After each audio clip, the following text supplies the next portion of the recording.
tell you the story kind of how I wrote it, and I'll tell you the story of what I'm doing with it.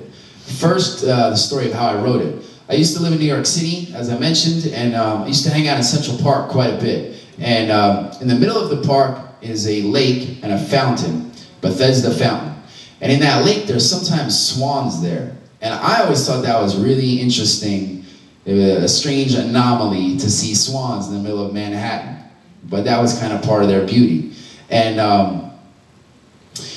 also, a swan's neck is shaped somewhat like a half of a heart. And when two swans go together, it's like a heart like that. So I was there one day reflecting on that, noticing that, and feeling kind of, I don't know, romantically energized or whatever. But at the same time, I was there alone. So I felt weird, like, man, I don't have anyone to share this site with, you know, and this site just beckons romance, and here I am alone. So I guess the best thing I could do is just write a poem about it. So that's that. That's the story about how I wrote the poem. But now what I'm doing with the poem right now in 2009, and what I've been trying to do with it since 2007, my goal is to perform this poem on the Ellen DeGeneres show.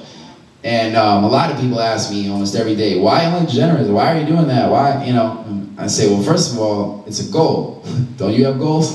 So at the base level, it's just a goal of mine as a professional, as someone that, you know, is trying to do poetry and entertainment as a career. That would be a great milestone to reach. But beyond that, I'm a fan of Ellen DeGeneres. I like her show. And another reason is she makes it seem attainable.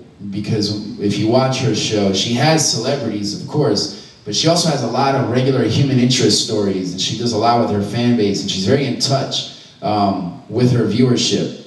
And I just like her show. And it's a goal of mine. And then it goes back to the whole law of attraction thing. Because law of attraction is very much tied into goal setting. So I'm using the law of attraction, I'm using The Secret, the principles of positive thinking. I'm using all that to reach my biggest goal yet and get on that show and perform this poem and hopefully open some doors for other poets.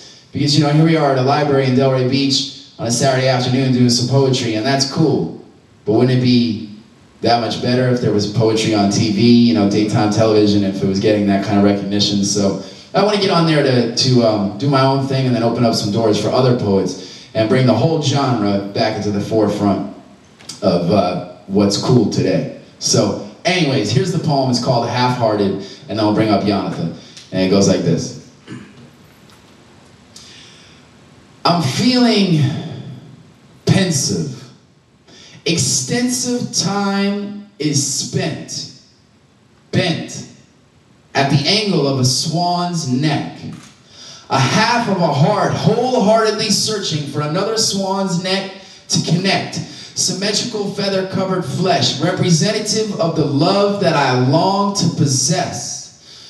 Two long necks, curved arcs, even when apart, hearts start to mesh. Now, it may sound far-fetched, but a starving heart, only fed carnal sex, targets love and misses, and starts to starve to death. Now keep the swans together, yes, hardened by the test, but softened by a tender heart within the dark depths of a scarred chest. Hardly any heart left. Daily denial of swan death. The city is a beast, and its heart is Central Park, where these two swans rest. Well rested, protected, untested by city neglect. And we are the swans. The swans are us. Right between the eyes, we touch. See, it's a complete picture. Now picture this. A picture-perfect bliss exists on Swan Lake, if I'm not mistaken, miss. So act upon fate and see how the swans relate to this. Bare feet dangle in the lake by the fish, just beyond the stairs and the fountain. High, but grounded. The square peg didn't fit, but the square peg rounded when it found this. It's rare, but I found it, and I pronounced it like this. Love. And the swans heard us, and they swam over to us, and they gave us a kiss. No, wait.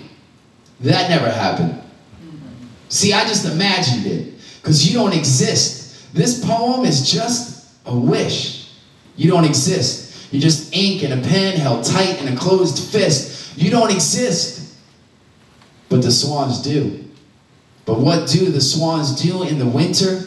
They leave the lake heartless, hearts break bitter. The lake can't take the litter, and I can't take the fate of a quitter. But I give up, because next summer, the swans might not show up, or I might not be there to see them. I guess it was wrong for us to try to be them. So I'm left half-hearted.